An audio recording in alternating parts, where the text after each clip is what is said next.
Uma empregada de limpeza há dias que descia do bairro da Esperança todos os dias para limpar a cobertura de uma família milionária, descobriu que o verdadeiro dono da fortuna, um idoso lúcido e esquecido num quarto trancado, estava a ser dopado e silenciado pelo próprio filho.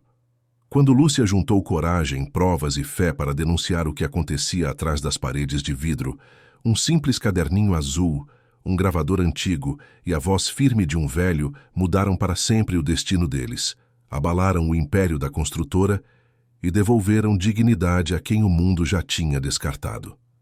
Esta é uma história de coragem, fé, justiça e cuidado com quem ninguém quer ver. Prepare-se, porque essa história vai mexer com o seu coração. Subscreva o canal, deixe o seu gosto neste vídeo e comente de onde está a assistir. Lúcia Alves tinha 32 anos e uma coragem que quase nunca deixava sair pela boca.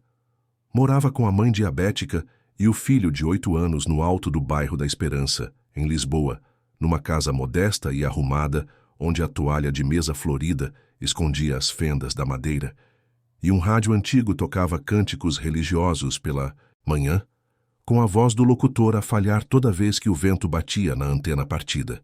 O cheiro de café fraco misturado ao da pomada que a mãe passava nos pés inchados marcava o início de cada dia. O menino ainda dormia, enrolado num cobertor remendado, quando ela descia os degraus irregulares da viela, terço da avó no bolso e caderninho azul na mala, tentando não tropeçar nas pedras soltas que a Câmara Municipal nunca consertava. Descia todo dia às 5, carregando o saco de pano com a marmita e a garrafa de água, para apanhar o autocarro lotado, rumo às Avenidas Novas. Dentro do autocarro, encostava a testa na janela embaciada e via a cidade mudar de cara, do asfalto esburacado do bairro para as avenidas largas, dos postes tortos para os prédios espelhados que refletiam o céu cor-de-rosa do amanhecer. O mármore dos edifícios parecia outro mundo, um lugar onde as pessoas não precisavam de contar moedas para completar o bilhete de volta. Ela trabalhava 2 vezes por semana na cobertura da família Noronha, um duplex envidraçado no 12º andar, onde o silêncio só era interrompido pelo barulho distante da cidade lá embaixo e pelo som abafado das reuniões do filho milionário, Ricardo. O chão era de porcelanato branco, tão liso que refletia as sombras, e o ar-condicionado mantinha a temperatura gelada mesmo quando o sol rachava as ruas lá fora. As cortinas eram de tecido pesado, cor de creme, e havia quadros abstratos nas paredes que Lúcia não entendia, mas limpava com cuidado, passando o pano sem encostar os dedos na tinta. Quem mandava na casa, porém, era Patrícia, a nora elegante de saltos altos que fazia barulho no porcelanato. Voz fria e sorriso de revista. Usava um perfume forte demais que ficava no ar muito depois de ela sair da sala, e tinha o costume de falar ao telemóvel enquanto caminhava, gesticulando com a mão cheia de anéis, sem nunca olhar para Lúcia diretamente. Quando precisava de dar alguma ordem, apontava com o queixo para a divisão que devia ser limpa, como se as palavras fossem escassas demais para serem desperdiçadas com gente como a empregada de limpeza. Foi numa manhã de terça-feira, enquanto passava pano no corredor dos fundos, que Lúcia ouviu um pigarro fraco atrás de uma porta sempre trancada. O som era de alguém a tentar limpar a garganta, um esforço pequeno e cansado que vinha do outro lado da parede forrada de papel listrado. Ela parou, o pano ainda úmido na mão, e escutou. Nada mais. Apenas o zumbido do ar-condicionado e o tic-tac do relógio da cozinha, que marcava sempre 2 minutos a mais do que a hora certa. Pouco depois, Patrícia apareceu no corredor com um prato quase intacto na mão. Arroz, feijão, um pedaço de carne que nem tinha sido cortado. Ela segurava o prato com a ponta dos dedos, como se o peso fosse demais, e comentou impaciente, sem olhar para Lúcia. O velho anda difícil para comer. Não sei por que insiste em ser tão teimoso. Despejou os restos no caixote do lixo da cozinha, passou o prato por água rapidamente e saiu, o salto a bater firme no chão. Lúcia ficou parada, a olhar para o caixote do lixo. Aquela comida poderia ter alimentado o filho dela por 2 dias. Sentiu um aperto na garganta, mas não disse nada. Apenas anotou mentalmente a hora, o prato cheio, a expressão cansada de Patrícia. Dias depois, numa brecha entre a saída de Patrícia para uma reunião e a chegada de Ricardo de viagem, Lúcia conseguiu ver o rosto do homem. A enfermeira de serviço, Carla, tinha deixado a porta entreaberta enquanto ia buscar algo à cozinha. Lúcia, fingindo arrumar as toalhas no armário do corredor, espiou por um segundo. O Sr. Aníbal estava sentado numa poltrona poída, ao lado de uma janela que dava para o poço de ventilação, sem vista nenhuma. Tinha 80 anos, cabelos brancos muito bem penteados, olhar vivo num corpo enfraquecido. Usava pijama limpo, mas os chinelos de quarto estavam velhos com o couro rachado. A pele das mãos era fina como papel de seda, cheia de manchas escuras, e havia uma nódoa negra no antebraço que parecia recente. Ele olhou para ela e por um instante os olhos encontraram-se. Não disse nada, mas houve um reconhecimento ali. Um pedido silencioso que Lúcia sentiu no peito como se fosse um soco. Era o pai do milionário, mantido ali, afastado da sala principal, longe das visitas, como se fosse um segredo da família ou uma vergonha que precisava de ficar escondida. Ao vê-lo, Lúcia sentiu o aperto antigo da culpa por não ter visitado o próprio avô no hospital antes de ele morrer.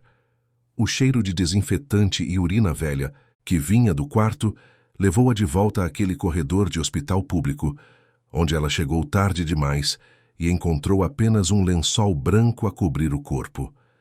Aquele senhor ali, na poltrona, lembrava-lhe o tempo que não volta e as palavras que nunca foram ditas. 2 objetivos começaram a bater no peito dela com força de tambor: garantir que ele comesse e tomasse os remédios direito e descobrir por que, afinal, um pai estava escondido daquele jeito, trancado num quarto enquanto o filho comandava reuniões a poucos metros de distância. Mas as barreiras eram altas como o prédio todo. Patrícia controlava a chave eletrônica do quarto e não gostava que a empregada se demorasse lá dentro. Não precisa de se preocupar com o velho, Lúcia. Ele tem a enfermeira, tem tudo o que precisa. Você cuida da casa, que é o seu serviço, disse ela certa vez, com aquele tom de quem explica algo óbvio para alguém que demora a entender. E o medo de se meter onde não era chamada vinha forte como uma onda. Lúcia dependia daquele salário para pagar o remédio da mãe. A insulina estava cada vez mais cara. E a mensalidade atrasada da escola do filho, que já tinha recebido 2 avisos da direção.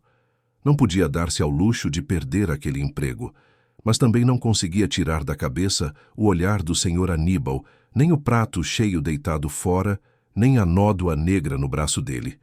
Ela passou a anotar, no caderninho azul que carregava na mala, pequenos detalhes que ninguém parecia ver. Horários de comida.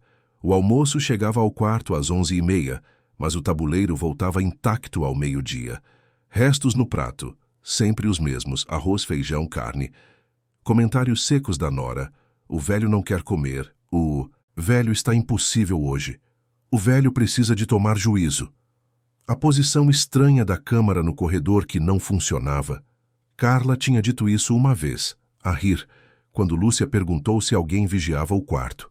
E o relógio da cozinha, sempre 2 minutos adiantado, que fazia Lúcia sair mais cedo do que devia, perdendo alguns minutos de salário a cada dia. Verificava o lixo antes de descer, fingindo procurar frascos vazios de produto de limpeza.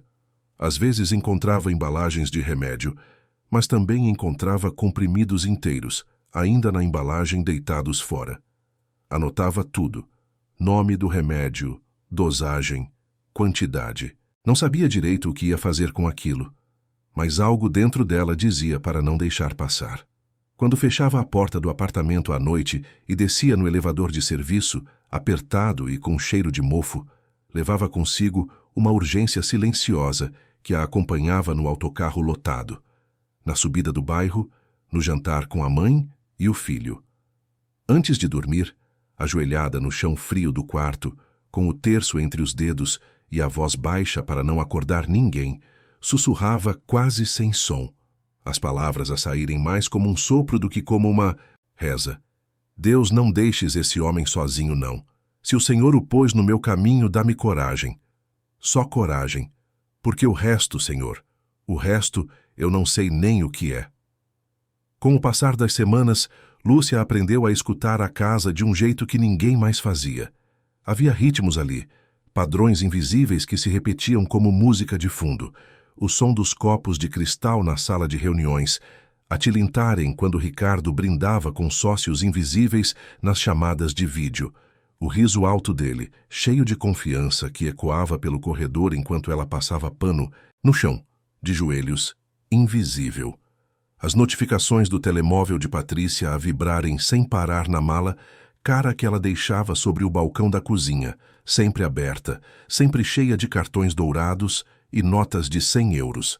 E, em contraste, o corredor estreito que levava ao quarto do Sr. Aníbal, onde só se ouvia o tic-tac do relógio adiantado e o arrastar discreto de uma cadeira quando ele tentava levantar-se sozinho. Às vezes, muito de leve, vinha uma tosse seca, um suspiro comprido, o ranger da poltrona velha sob o peso dele. Eram sons que pediam atenção, mas que ninguém além de Lúcia parecia ouvir. Ela começou a notar detalhes que passavam despercebidos a toda a gente. Pratos a voltarem quase intactos para a cozinha, sempre cobertos com película aderente, como se nem tivessem sido oferecidos direito. Comprimidos inteiros no saco do lixo, misturados com cascas de laranja e guardanapos usados. Ela reconhecia-os pela cor e pelo formato, os mesmos que via nas receitas médicas deixadas em cima do frigorífico. Copos de água pela metade, esquecidos no aparador do corredor, com a água já morna e uma fina camada de pó na borda. Ninguém bebia daqueles copos. Ninguém se lembrava que estavam ali. Certo dia, ao carregar os sacos do lixo para a arrecadação de serviço, um cubículo quente e mal iluminado nos fundos do prédio, Lúcia encontrou envelopes rasgados entre os papéis. Eram exames médicos, impressos em papel timbrado de uma clínica particular. Abriu um, depois outro, franzindo a testa enquanto tentava entender as palavras difíceis. Havia termos como capacidade cognitiva preservada, orientado no tempo e espaço, memória de longo prazo intacta. E num deles, sublinhada com caneta azul, a palavra lúcido. Aquilo não combinava com o discurso de demência avançada, que Patrícia repetia toda, vez que alguém perguntava sobre o sogro. Coitado, não sabe nem o próprio nome, dizia ela, abanando a cabeça com pena ensaiada, enquanto ajeitava os brincos de pérola. Lúcia guardou os envelopes de volta no saco, mas antes fotografou as páginas com o telemóvel velho, o ecrã rachado a tremer na mão. Anotou a data e a clínica no caderninho azul, com letra miúda e firme, apertando tanto o lápis que quase furou o papel. Aos poucos, sem planear, foi se aproximando de quem também vivia nas frestas daquele mundo de vidro e mármore.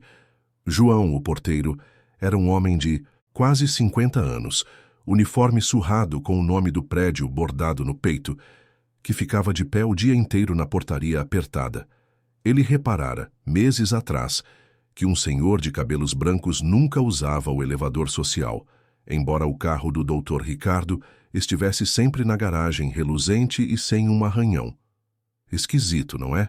Comentou ele um dia com Lúcia, enquanto ela esperava o elevador de serviço. O pai dele mora lá em cima, mas eu nunca vi o velho sair, nem para apanhar sol. Dona Natércia, a cozinheira que trabalhava 3 vezes por semana a preparar as refeições da família, era uma senhora gorda e de mãos grossas que cheirava a alho e coentros. Vez ou outra, escondia um pedaço de bolo num Tupperware e pedia a Lúcia em voz baixa: "Leva lá para o velhinho se deixarem. Pobre homem, deve ter saudades de um doce." E Lúcia levava escondendo o Tupperware debaixo do pano do chão, entrando no quarto quando Carla saía para fumar no corredor de serviço. Dona Esther, vizinha idosa do andar de cima, aparecia de vez em quando no elevador, cabelos brancos presos num coque, bengala na mão, chinelos de quarto nos pés. Ela morava sozinha desde que os filhos tinham ido embora para a França e nunca mais voltaram, nem nas festas de fim de ano. Dizia toda vez que se cruzava com Lúcia que às vezes escutava choros abafados nas madrugadas. "Vem lá de baixo, sabe? Não sei se é coisa da minha cabeça, mas juro que ouço. Um choro de homem velho, daqueles que a gente segura para ninguém ouvir." Cada um carregava as suas razões para não falar alto demais. João não queria perder o emprego. Era viúvo, criava a filha adolescente sozinho e ainda pagava a faculdade dela. A trabalhar como estafeta nos fins de semana. Na Tércia, precisava de mandar dinheiro todo mês para um neto doente no interior, que fazia tratamento de leucemia e dependia da avó para sobreviver. Dona Esther carregava a ferida de ter sido esquecida pelos próprios filhos e via no Sr. Aníbal um reflexo do que poderia ter sido o destino dela, se a sorte tivesse sido outra. Os antagonistas também se desenhavam com clareza, sem exageros nem maldade teatral. Patrícia era obcecada com a imagem da família nas revistas de decoração e sociedade. Tinha dado entrevista para 3 publicações diferentes, a posar, na sala de estar com arranjos de flores importadas, a falar sobre equilíbrio entre tradição e modernidade. A presença de um sogro velho, a babar-se, a tropeçar, a fazer perguntas repetidas, não cabia naquele cenário de capa de revista. E Carla, a enfermeira de serviço, era uma mulher de 40 e poucos anos, magra demais, com olheiras fundas e unhas roídas. Vangloriava-se da paciência de santo para lidar com velhos, mas tratava o Sr. Aníbal como se ele fosse um móvel que precisava de ser limpo e reposicionado. Olhava para Lúcia de cima a baixo, como se a empregada de limpeza fosse invisível, ou pior, como se fosse uma intrusa a querer roubar o lugar dela. Você não entende nada de cuidado com idosos, disse certa vez, a rir, enquanto fumava no corredor. Fica aí a achar que sabe mais que uma enfermeira formada. Foi num desses dias que Lúcia, reunindo toda a coragem que tinha, perguntou com cuidado, quase a sussurrar: Dona Carla, por que tanto remédio vai para o lixo? Eu vi uma embalagem cheia deitada fora ontem. Carla parou de fumar, virou-se devagar e encarou Lúcia com um sorriso gelado. Você anda a contar comprimidos agora? Que coscovilheira, hein? Cuidado, viu? Coscovilhice de pobre pode custar caro. A gente que perde o emprego por querer saber demais. A ameaça ficou no ar, pesada como fumo. Lúcia baixou os olhos, fingiu que estava ocupada a dobrar panos do chão, mas o coração batia tão forte que ela sentia o pulso no pescoço. Naquele mesmo dia, no fim da tarde, Patrícia trancou a porta do quarto do Sr. Aníbal antes da hora e avisou, num tom educado mas firme: Lúcia, a partir de agora, não precisa mais de limpar o quarto do meu sogro. A Carla cuida disso. Visitas desnecessárias atrapalham o tratamento dele. O acesso estava bloqueado. A câmara do corredor, que segundo Carla não gravava nada, apareceu levemente virada para a porta do quarto, como um olho de vidro fixo e implacável. Lúcia saiu dali com as pernas bambas, desceu de elevador a apertar a alça da mala, e só quando entrou no autocarro e viu as luzes da cidade a começarem a acender, é que permitiu que as lágrimas caíssem, silenciosas, a molhar o vidro embaciado. Ainda assim, numa brecha de sorte ou providência, ela conseguiu entrar no quarto mais uma vez. Patrícia tinha saído para um almoço de beneficência, Ricardo estava em viagem, e Carla tinha adormecido no sofá da sala, boca aberta, telemóvel na mão. Lúcia aproveitou.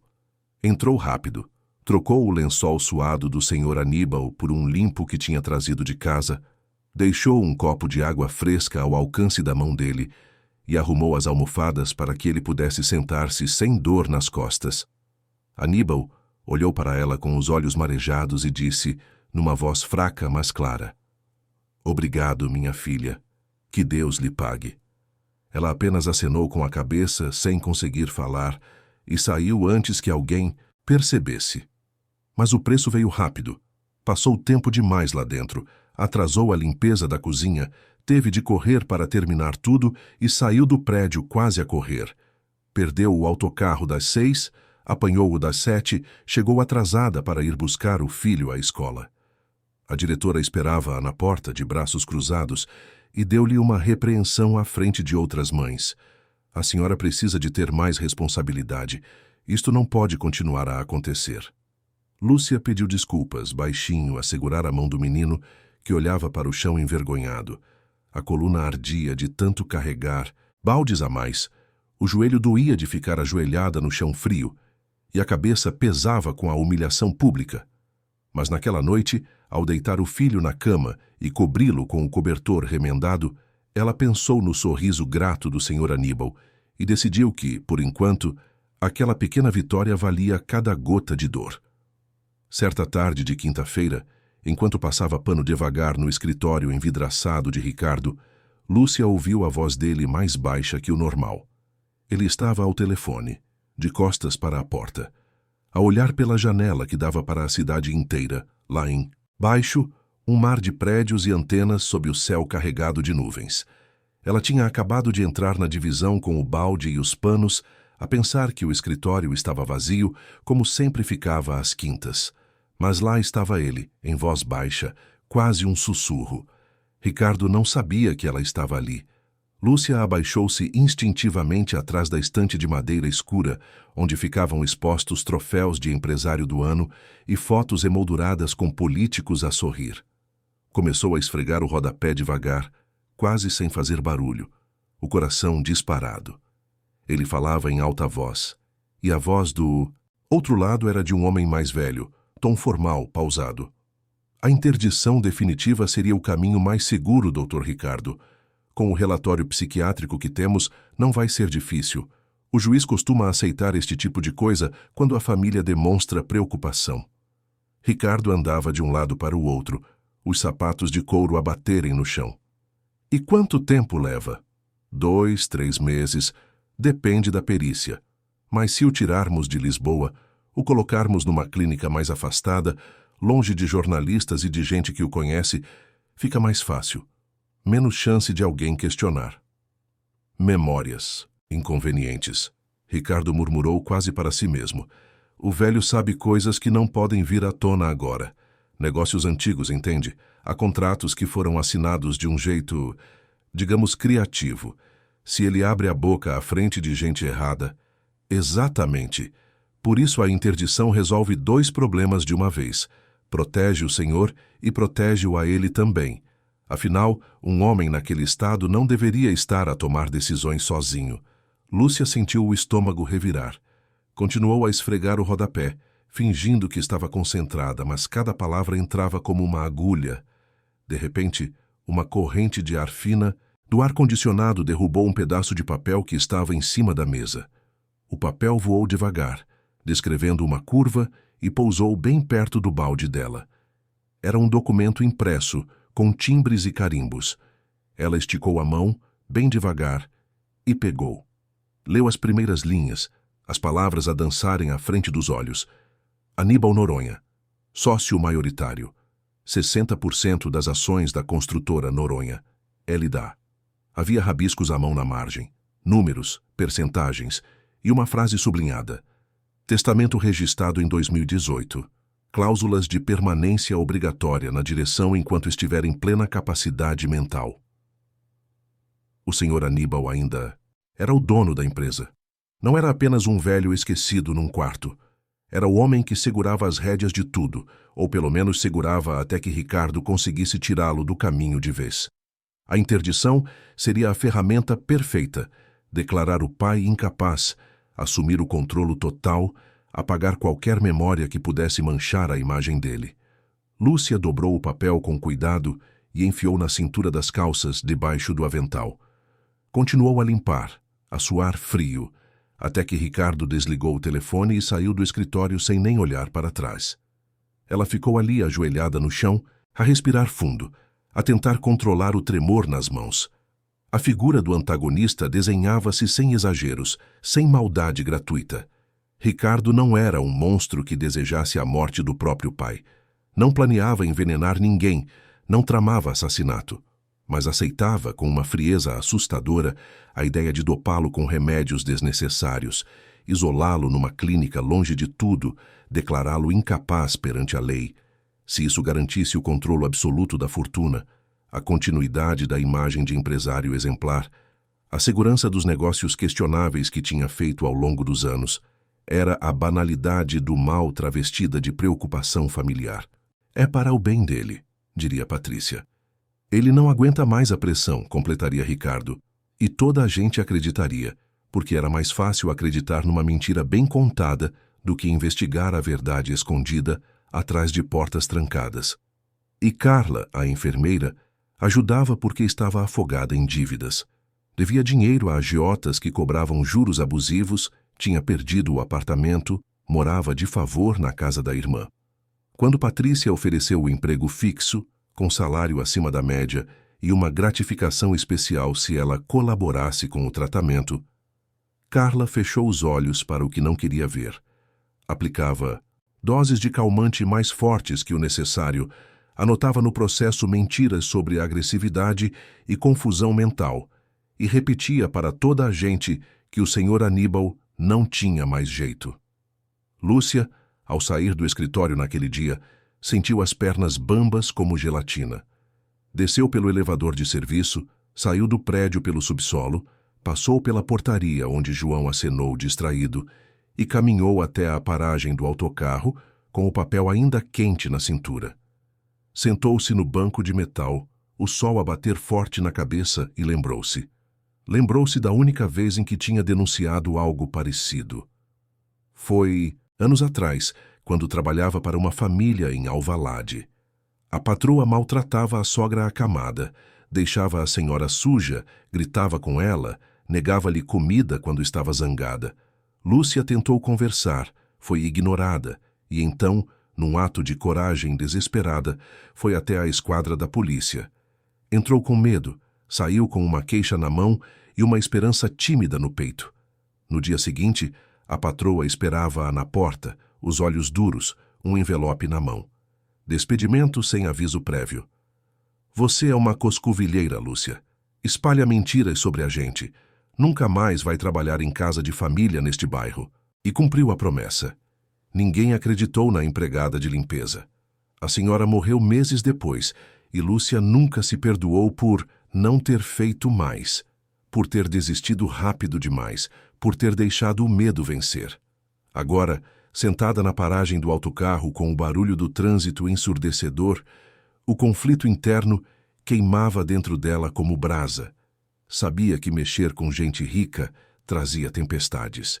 Sabia que uma denúncia poderia custar o emprego, a reputação, talvez até a segurança. Mas cada marca roxa no braço do Sr. Aníbal, cada exame rasgado no lixo, cada comprimido desperdiçado, cada mentira sobre demência total pesava mais que o medo. Enquanto isso, subtramas discretas entrelaçavam-se tecendo uma rede invisível de dor e resistência. A mãe de Lúcia aguardava, há 6 meses, um exame de fundo de olho no SNS que nunca saía. A diabetes estava a piorar e ela já não via direito, mas o centro de saúde só oferecia datas para o ano seguinte. João fazia biscates como estafeta nos fins de semana para pagar a faculdade da filha, que sonhava em ser advogada. Trabalhava 14 horas por dia, dormia 4 e nunca se queixava. Dona Esther escrevia cartas longas para os filhos distantes, cartas que nunca enviava, apenas guardava numa caixa de sapatos debaixo da cama. Todos carregavam as suas histórias de abandono e cuidado, refletindo o tema que se desenhava como espinha dorsal da trama, o destino dos idosos nas mãos de quem decide ouvir ou virar o rosto. Quem escolhe enxergar ou fingir que não vê. Quem arrisca tudo para fazer o certo ou se protege no silêncio seguro da omissão. Na semana seguinte, Lúcia tentou, com o coração na boca, comentar algo com Patrícia. Esperou um momento em que a nora estava sozinha na cozinha, a tomar café expresso numa chávena pequenina de porcelana. Aproximou-se devagar a torcer o pano do chão nas mãos. Dona Patrícia, desculpe incomodar, mas o Sr. Aníbal, ele parece entender tudo, sabe? Outro dia ele falou comigo, bem claro, agradeceu quando troquei o lençol. Será que... Patrícia virou-se devagar, pousou a chávena com um tinido seco e encarou Lúcia com um sorriso gelado. Não gritou, não alterou a voz. Apenas disse, num tom baixo e perigoso: Lúcia, você é uma boa funcionária, mas precisa de entender os limites do seu trabalho. O meu sogro tem demência. Os médicos confirmaram. Se ele fala alguma coisa, é confusão da cabeça dele. E olhe, eu não gostaria de ter de procurar outra empregada.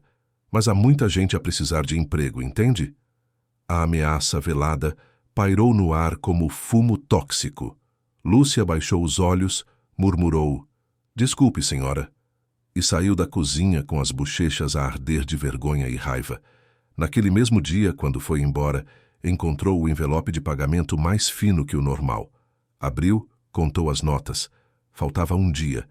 Patrícia tinha descontado sob a desculpa de um erro na agenda. Lúcia fez as contas mentalmente. Não ia dar para pagar a conta da luz e a mensalidade da escola no mesmo mês. Teria de escolher. A limitação pessoal pesava como pedra. A língua travava diante da patroa. As palavras morriam antes de sair, engasgadas no medo de perder tudo. Mas naquela noite, ao chegar à casa, quando viu a mãe sentada no degrau da porta, a segurar a conta da luz vencida e com o olhar cansado, e viu o filho a dormir com o uniforme da escola mal passado, porque ela não tinha tido tempo, Lúcia sentiu algo diferente. Não era coragem ainda, era cansaço. Cansaço de baixar a cabeça, de engolir, palavras de fingir que não via. Sentou-se ao lado da mãe, pegou na mão dela, calejada e quente, e disse baixinho: "Mãe, acho que vou fazer uma coisa que pode correr mal, mas eu não aguento mais ficar quieta." A mãe apertou a mão dela de volta e respondeu, com a voz mansa de quem já passou por muita coisa: "Então faz, filha. E se correr mal, a gente desenrasca-se. Deus não abandona quem faz o certo." E foi com essa bênção simples, dada na porta de uma casa modesta no alto do bairro, que Lúcia decidiu que não ia parar. O olhar do senhor Aníbal, a lembrar-o do avô que ela não conseguiu salvar, continuava a chamar por coragem, e dessa vez ela ia responder. A oportunidade veio numa noite de sexta-feira, quando um temporal desabou sobre Lisboa com a força de quem arranca telhados e derruba árvores. O céu ficou negro antes das 7, e os primeiros relâmpagos rasgaram as nuvens com clarões brancos que iluminavam a cidade inteira por um segundo. Lúcia estava em casa, a arrumar o jantar, quando o telemóvel tocou. Era Patrícia, a voz fria e impaciente como sempre. "Lúcia, preciso que venha. Trabalhar hoje à noite. Vamos viajar amanhã cedinho para o porto, e a casa tem de ficar impecável. Pago horas extra." Lúcia olhou pela janela. A chuva já começava, grossa, a bater no telhado de zinco com barulho de tambor. A mãe estava sentada na cama, a massajar os pés inchados, e o menino fazia os trabalhos de casa à luz de uma vela porque a energia do bairro já tinha caído. Ela pensou em dizer não, mas então lembrou-se das contas atrasadas, da oportunidade que talvez não voltasse. "Está bem, dona Patrícia, eu vou." Desceu o bairro com o terço no bolso, o caderninho azul escondido sob o avental e o coração apertado. A chuva molhava tudo, a lama escorria pelas vielas, e ela quase escorregou 2 vezes. Apanhou o autocarro vazio. Ninguém saía de casa numa noite daquelas, e ficou a olhar a cidade apagada pela janela embaciada. Metade da cidade estava às escuras, transformadores a explodirem em faíscas verdes. Quando chegou à cobertura, o gerador já estava ligado. Havia luz nas áreas principais, mas os corredores internos ficaram em penumbra, iluminados apenas por lâmpadas de emergência que piscavam de vez em quando. A casa parecia diferente naquela luz fraca, maior, cheia de sombras que se mexiam com o vento que entrava pelas frestas das janelas. Ricardo estava na sala, a fechar malas, a falar ao telemóvel. Patrícia organizava papéis no escritório, a expressão tensa. "Limpa tudo, Lúcia. Cozinha, casas de banho, quartos. Capricha que a gente volta só na terça." Lúcia acenou com a cabeça e começou o trabalho. Mas antes, desceu até a portaria. João estava lá, sentado numa cadeira velha, a ouvir rádio. Ela aproximou-se molhada de chuva e sussurrou o que tinha combinado com ele dias antes. "João, lembra-se do que a gente conversou? O alarme do corredor dos fundos, hoje é o dia." Ele hesitou, olhou ao redor, suspirou fundo. "Lúcia, se descobrirem..." "Eu sei, mas é a única chance. Por favor." João fechou os olhos, rezou baixinho e então mexeu no painel de controlo. "Pronto, 15 minutos de manutenção na rede. Depois disso, volta tudo ao normal. Ela agradeceu com os olhos e subiu a correr. O barulho da chuva encobria passos e sussurros. O trovão abafava o ranger das portas. Lúcia começou a circular pela casa com atenção redobrada, a fazer o serviço, mas de olho em tudo. Passou pela porta do quarto do Sr. Aníbal e ouviu vozes lá dentro. Encostou o ouvido na madeira. Carla estava a aplicar uma injeção no braço dele, a falar num tom de enfermeira eficiente. Pronto, Sr. Aníbal. Isto aqui vai ajudar o senhor a dormir bem. É vitamina, está bem? Mas Lúcia reconheceu a embalagem que Carla deixou em cima da mesinha. Não era vitamina. Era um sedativo forte, daqueles usados para cirurgia. Viu a enfermeira anotar no processo algo diferente do que de facto havia dado. Complexo B, 5 ml, via intramuscular. Lúcia tirou o caderninho do bolso, anotou tudo. Horário, remédio real, remédio falso. E guardou rápido quando ouviu passos. Carla saiu do quarto, trancou a porta, bocejou e foi para o quarto de hóspedes. Vou descansar um pouco. Se precisar de alguma coisa, chame-me. Fechou-se lá dentro e logo o som de uma novela na TV vazou pela fresta da porta. Lúcia esperou. Limpou a cozinha devagar, esfregou o chão da sala, dobrou toalhas, fingindo trabalhar enquanto aguardava o momento certo. Ricardo e Patrícia finalmente recolheram-se para o quarto deles, lá no outro extremo do apartamento. A casa ficou em silêncio, só a chuva lá fora e o zumbido baixo do gerador. Foi então que Lúcia se moveu. Seguiu pelo corredor semi-apagado, o coração a bater tão alto que ela sentia o pulso no pescoço. Chegou à pequena arrecadação de limpeza, aquele cubículo apertado onde ficavam vassouras, baldes, galões de produto. Ali, atrás de um armário metálico que ela mesma tinha ajudado a empurrar semanas antes, havia uma porta menor, com trinco antigo e tinta descascada. Lembrava-se de ter visto um dia Ricardo a sair dali com uma pasta cinzenta debaixo do braço. Na época não deu importância. Agora tudo fazia sentido. Empurrou o armário devagar, o metal a raspar no chão com um rangido baixo.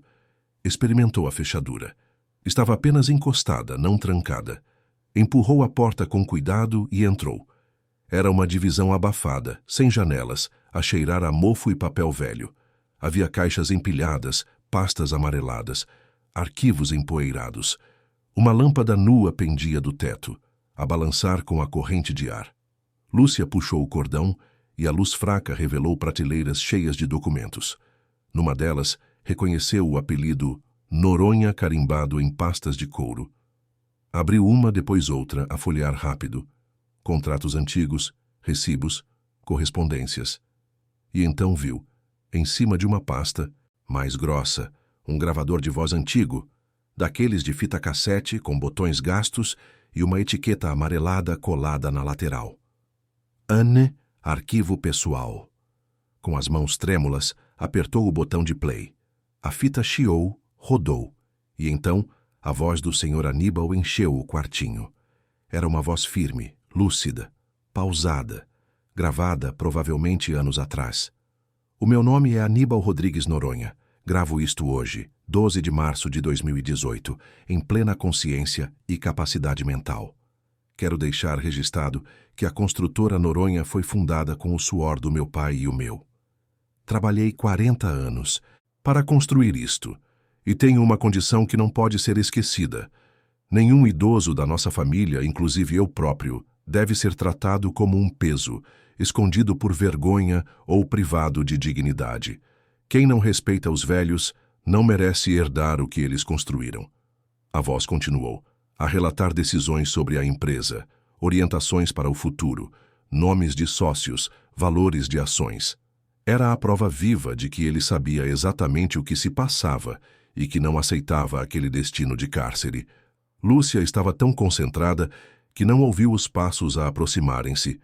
De repente, a luz do corredor mudou. Carla, desconfiada com a luz acesa na arrecadação, a mesma luz que vazava por baixo da porta, veio na direção da divisão.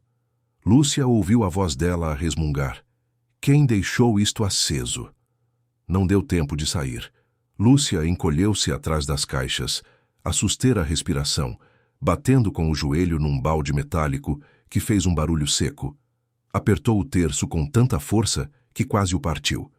Carla entrou, passou o olhar rápido pela arrecadação, resmungou sobre a desarrumação e apagou a luz. Este prédio velho tudo dá defeito.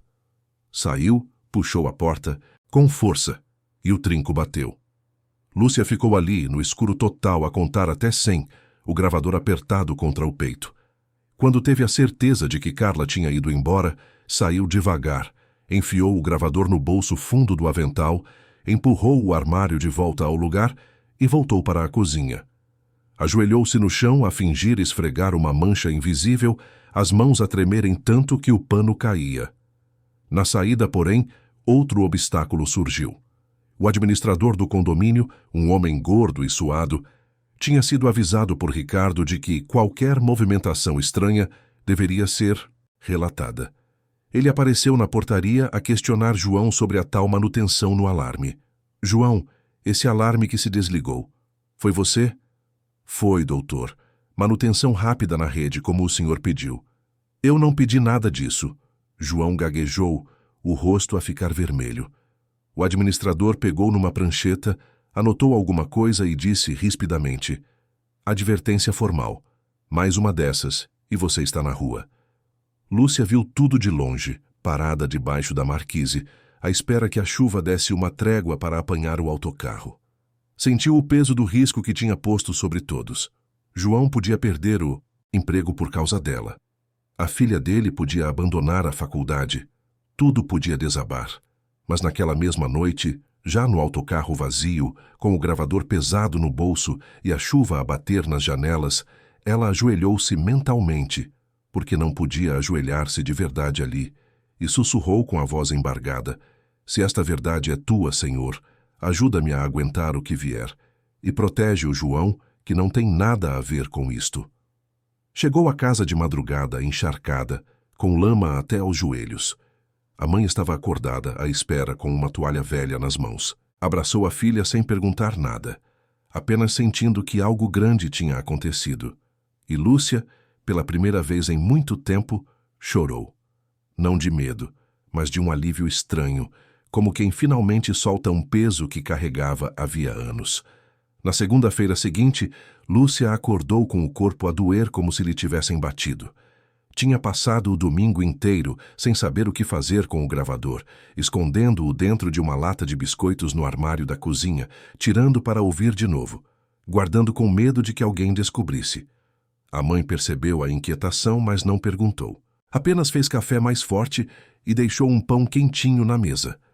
Foi Dona Ruth, coordenadora da pastoral da terceira idade na paróquia do bairro, quem abriu o caminho.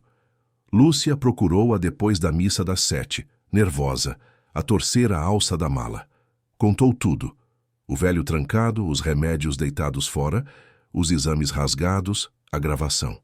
Dona Ruth ouviu em silêncio, os olhos marejados, e então pegou num cartão amarrotado da carteira.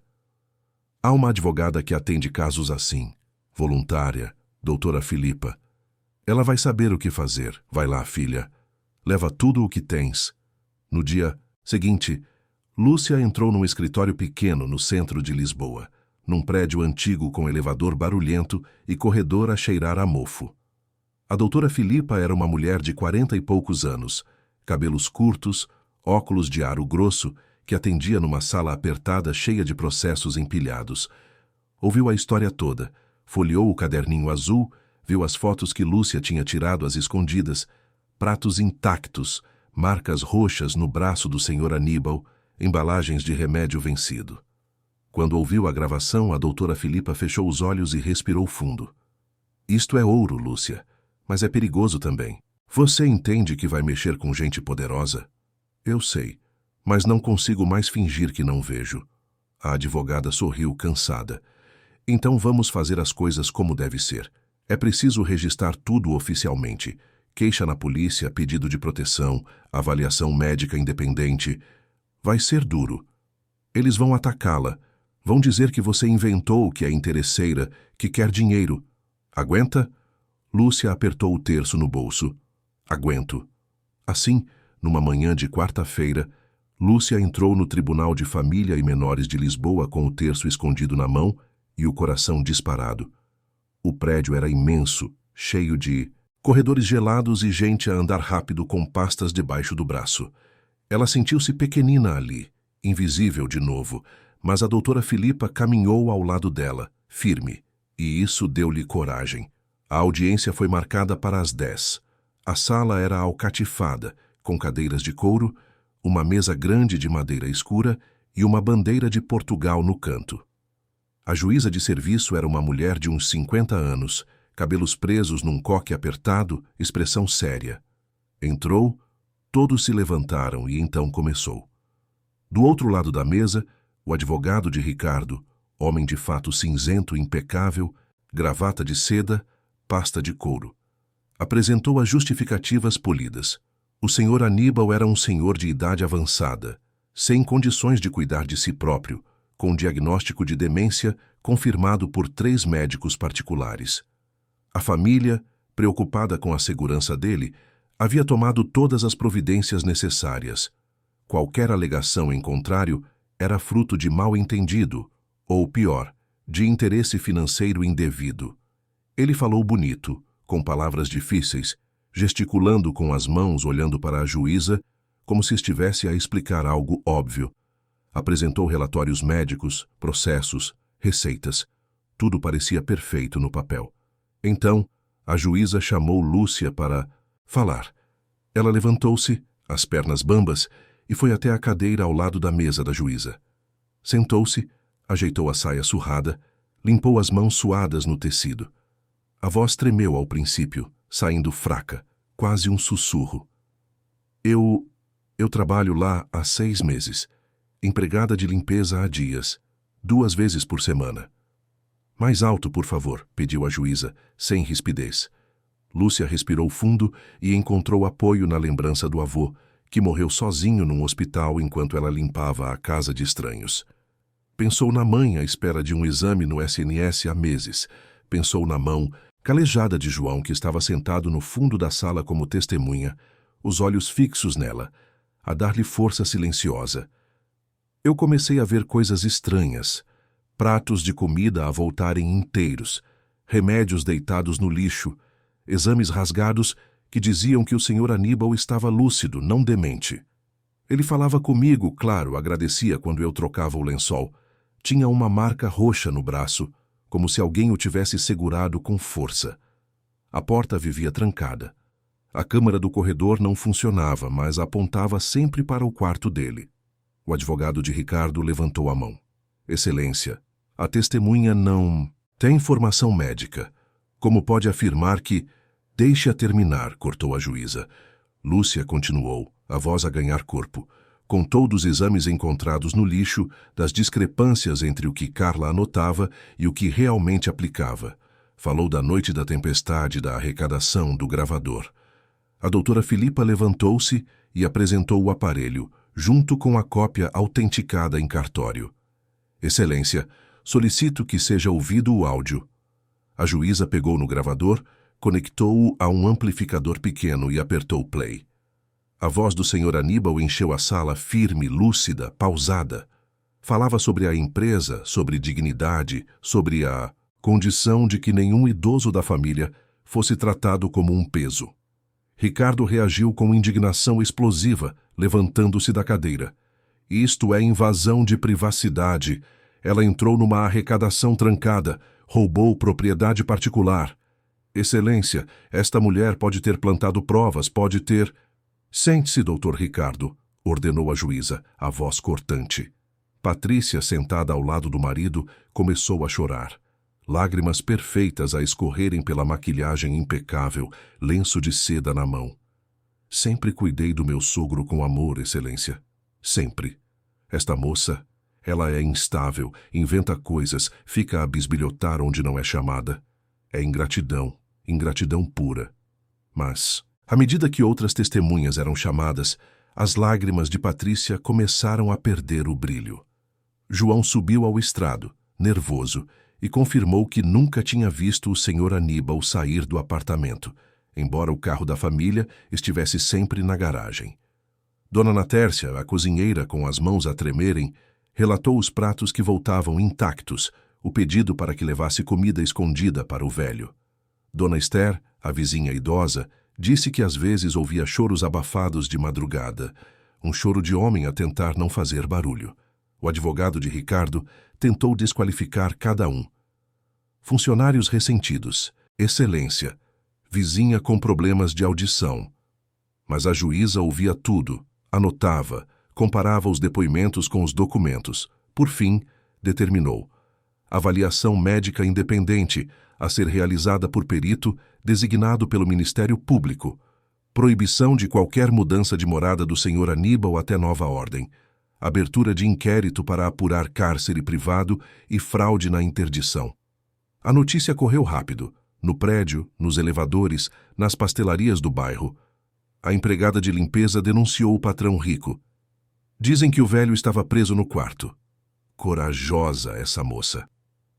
Num domingo, na missa das 7, o padre mencionou discretamente na intenção de graças por todos os que defendem os nossos idosos e têm coragem de falar a verdade. Mas cada avanço cobrou um preço alto demais. Lúcia precisou de faltar a outros 2 serviços para ir à esquadra fazer a queixa, depois ao tribunal para assinar papéis, depois ao cartório para autenticar cópias. Perdeu parte do rendimento. A conta da luz acumulou, veio aviso de corte. A diretora da escola do filho chamou-a para uma reunião a que ela não pôde comparecer, e o menino quase perdeu a vaga no apoio escolar. Em casa, sozinha no quarto apertado, sentada na cama, a ranger com o filho a dormir ao lado, Lúcia chorou em silêncio, as mãos a cobrirem o rosto, a perguntar-se se tinha ido longe demais. Será que fiz bem, Senhor? Será que não era melhor ter ficado quieta? As dúvidas mordiam como uma cobra. Mas no dia da perícia oficial, quando viu o Sr. Aníbal sentado numa cadeira na sala de audiências, vestido com roupa limpa que a doutora Filipa tinha levado, a falar com clareza para o médico perito, a reconhecer todos, a responder a perguntas sobre datas, moradas, nome dos filhos, Lúcia sentiu o medo recuar como a maré. O perito fez anotações, pediu para o idoso desenhar um relógio, resolver contas simples, contar uma história. Aníbal fez tudo, devagar, com a voz cansada, mas fez. E quando terminou, olhou para Lúcia, sentada no fundo da sala, e acenou com a cabeça. Um agradecimento silencioso de quem finalmente estava a ser visto. Antes de entrar na sala para ouvir o resultado, Lúcia parou no corredor gelado do tribunal, encostou-se na parede fria e apertou o terço até os dedos doerem. Não rezou palavras bonitas, não fez promessas, não pediu milagres, apenas murmurou num sopro rouco: fica comigo, Senhor, só hoje. Mais uma vez, só mais uma. E então entrou de cabeça erguida para ouvir a verdade que lhe tinha custado tudo. Meses depois, quando o outono começou a esfriar as manhãs de Lisboa e as folhas secas cobriam os passeios das avenidas novas, o cenário era outro, mas as cicatrizes ainda doíam, e Lúcia sabia que algumas nunca iam sarar por completo. A justiça tinha reconhecido, depois de 3 perícias médicas independentes, que o Sr. Aníbal tinha plena capacidade de decidir sobre a própria vida. Não havia demência, não havia confusão mental. Havia apenas um velho lúcido que tinha sido trancado e silenciado para não atrapalhar os planos do filho. As denúncias de cárcere privado e manipulação para interdição corriam em segredo de justiça, mas as consequências eram visíveis para quem quisesse ver. Ricardo fora afastado temporariamente da direção da construtora, por decisão do conselho de acionistas que incluía o próprio pai. Respondia a 2 processos, um criminal, outro cível, e tinha a imagem arranhada nos círculos onde sempre brilhara. Revistas que antes o entrevistavam agora publicavam notas discretas sobre investigações em andamento. Contratos com entidades públicas foram suspensos até a conclusão das apurações. Não perdeu tudo. Ainda tinha dinheiro, ainda morava bem, ainda comandava parte dos negócios, mas teve de se sentar à mesa com o pai, pela primeira vez em anos, e ouvi-lo de igual para igual. Teve de aceitar que a voz do velho valia tanto quanto a sua, talvez até mais, E isso, para um homem acostumado a mandar sem ser questionado, doía mais que qualquer sentença judicial. Por decisão própria, Aníbal deixou a cobertura envidraçada nas Avenidas Novas. Não quis mais viver ali, naquele lugar onde tinha sido tratado como um móvel velho encostado no canto. Alugou um apartamento térreo num conjunto habitacional simples, perto do bairro da Esperança, num daqueles prédios de 4 andares pintados de bege com estendal na varanda. Dizia que ali, pelo menos, podia ouvir o barulho das crianças a jogar a bola no pátio, das panelas a baterem na hora do almoço, do rádio do vizinho a tocar música popular. O apartamento era pequeno, sala, 2 quartos, cozinha, que dava para uma marquise ensolarada. Mas tinha uma janela grande que apanhava o sol da manhã. Tinha um banco na praça em frente onde ele se sentava para tomar café. Tinha gente que o cumprimentava sem olhar, com pena ou desprezo. Era vida de verdade, não aquela redoma gelada de ar-condicionado e silêncio forçado. Contratou uma cuidadora indicada pela paróquia, Dona Marlene, senhora de 60 anos, viúva, que tinha cuidado da própria mãe até os 96, e ofereceu a Lúcia um emprego formal como administradora da casa.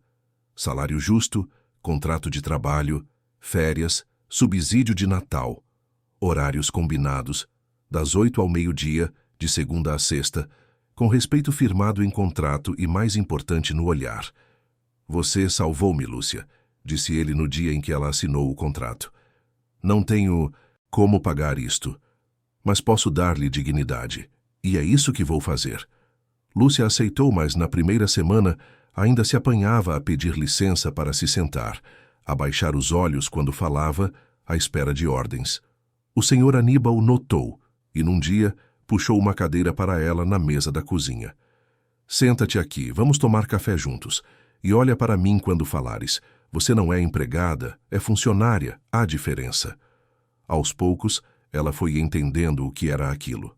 Respeito, coisa que nunca tinha tido em lugar nenhum. A mãe dela, que antes passava os dias sozinha à espera do remédio do centro de saúde, agora acompanhava Lúcia ao trabalho 2 vezes por semana e ficava a conversar com o senhor Aníbal sobre receitas antigas, sobre o tempo em que Lisboa era menor. Tornaram-se amigos improváveis, a diabética do bairro e o empresário aposentado, a trocarem histórias de vida enquanto o café esfriava na chávena. O filho de Lúcia, Pedrinho, de 8 anos, passou a visitar o apartamento depois da escola. O senhor Aníbal ajudava-o com os trabalhos de matemática, coisa que o menino odiava, mas que começou a gostar porque o velho tinha uma paciência infinita. Erra de novo, que é a errar que se aprende, dizia ele a sorrir com os olhos. Patrícia deixou Lisboa logo depois da sentença. Foi para o Porto, abrigar-se na casa da mãe, longe dos comentários, das perguntas, dos olhares nas ruas. Não foi presa, não foi condenada. Apenas carregou a vergonha que ela mesma plantou. Às vezes mandava mensagem a Ricardo a perguntar se podia voltar. Ele nunca respondia. Carla, a enfermeira, foi vigiada pela Ordem dos Enfermeiros. Não perdeu a licença, mas foi proibida de trabalhar com idosos sem supervisão. Aceitou um emprego num centro de saúde a acompanhar grupos de terceira idade, sob a supervisão constante de outros profissionais. Ganhava menos, trabalhava mais, mas aprendeu, devagar, que cuidar não é apenas aplicar um remédio, é olhar nos olhos, escutar, respeitar. As punições não foram cruéis. Foram a conta exata das escolhas que cada um tinha feito. Ricardo colheu o afastamento. Patrícia colheu o isolamento. Carla colheu a vigilância. E, estranhamente, isso pesou mais do que qualquer cadeia ou multa. Elementos antigos ganharam novo sentido. O caderninho azul de Lúcia, aquele que tinha servido para anotar humilhações e provas, agora tinha páginas limpas e organizadas. Registrar horários de remédios, consultas médicas, visitas de amigos. Qualquer pessoa podia ver. Estava sempre aberto em cima da mesinha da sala, junto com a Bíblia surrada e o comando da televisão. O relógio de parede da cozinha, que o senhor Aníbal fez questão de comprar igual ao da cobertura, marcava a hora certa. Nem 1 minuto a mais, nem a menos. O tempo É uma coisa séria demais para ser falsificado, dizia ele, a ajeitar os ponteiros com cuidado. O terço da avó de Lúcia, aquele que ela apertava até doer nos momentos de medo, agora pendia discretamente da cabeceira do senhor Aníbal.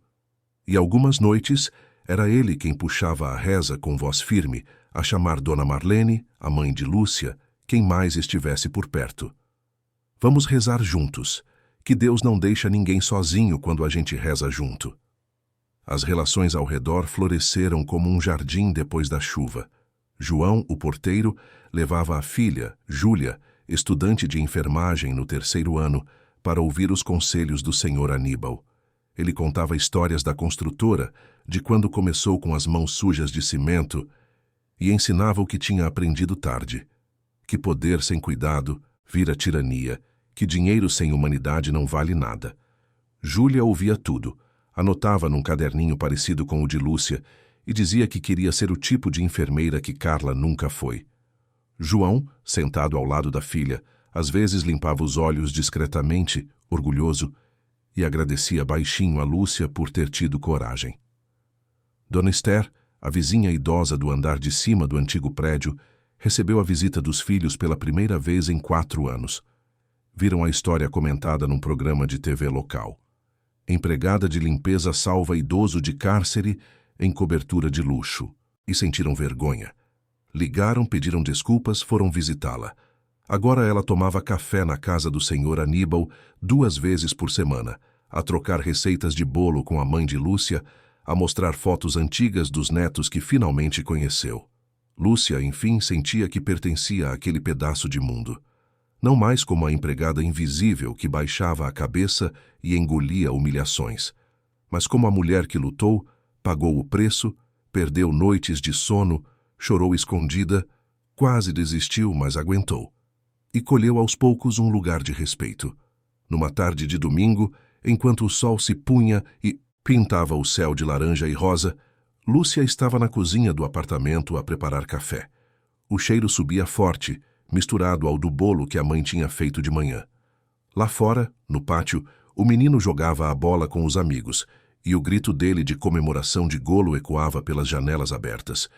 O senhor Aníbal dormia tranquilo na poltrona da sala, a boca entreaberta, as mãos a descansarem no colo, o peito a subir e a descer num ritmo calmo. Dona Marlene arrumava as almofadas do sofá, a cantarolar baixinho uma música de igreja. A mãe de Lúcia, sentada à mesa, descascava laranjas devagar, os dedos habilidosos a separarem a casca da polpa sem desperdiçar nada. Lúcia parou por um instante, a segurar a chávena de café quente entre as mãos e olhou ao redor. Viu tudo aquilo. A cozinha simples, a mesa de fórmica, o velho a dormir em paz, o menino feliz lá fora, a mãe viva e presente. E sentiu algo estranho no peito, um calor que subia e inundava tudo.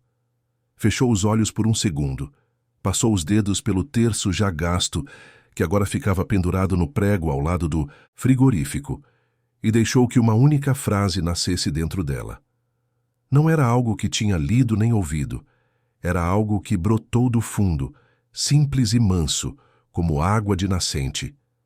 Quando a gente cuida de quem o mundo esquece, Deus cuida da gente no silêncio. Abriu os olhos, serviu o café, levou até a sala e acordou o velho com cuidado.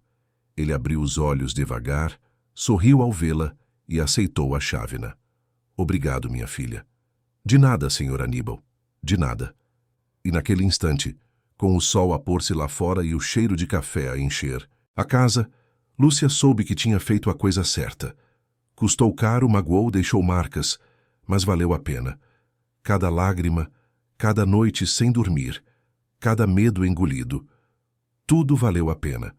Porque no fim, quando o barulho do mundo se cala e só fica o essencial, o que importa não é o tamanho da casa nem o brilho do mármore. O que importa é ter olhado nos olhos de quem precisava e não ter virado o rosto. E isso Lúcia tinha feito. Com medo, com dúvida, com as mãos a tremerem. Mas tinha feito. E agora, finalmente, podia respirar.